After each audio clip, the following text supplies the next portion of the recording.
ఛత్రపతి మహారాజ్ గురించి ఆ బ్రిటిష్ వాడు ఏమన్నాడు తెలుసా? అలాంటి వాడు ఒక్కడైనా మా దగ్గర ఉంటే మొత్తం ప్రపంచాన్ని మేము గెలవగలుగుతాం. ఎగ్జాక్ట్లీ. ఔరంగజేబ్ లాంటి దుష్టుడు కూడా అన్నారట, ప్రార్థన చేస్తూ ఏమంటారు వాళ్ళని, హెవెన్ డోర్స్ ఈయన కోసం ఓపెన్ చేసి పెట్టండి, ఎందుకంటే ప్రపంచంలో అన్నిటికంటే వీర యోధుడు మరణించబోతున్నారు. అలాంటి పౌరుషం కలిగిన భూమిలో మనం పుట్టామండి. మన మానవ జన్మని ఎలా సేవలో అర్పించాలి అని ఆలోచించిన దేశం అండి మన దేశం.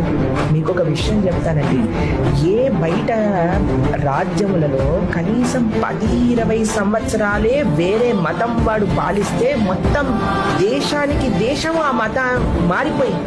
కానీ మన భారతదేశానికి 1000 సంవత్సరాలుగా అన్య మతస్థులు మనల్ని ఆక్రమించినా సరే ఇప్పటికీ సనాతన సంస్కృతి నిలబడింది. 50 కోట్ల మంది కుంభమేళాకి వెళ్ళారు అని అంటే అది మన ధర్మాన్ని యొక్క గొప్పతనం.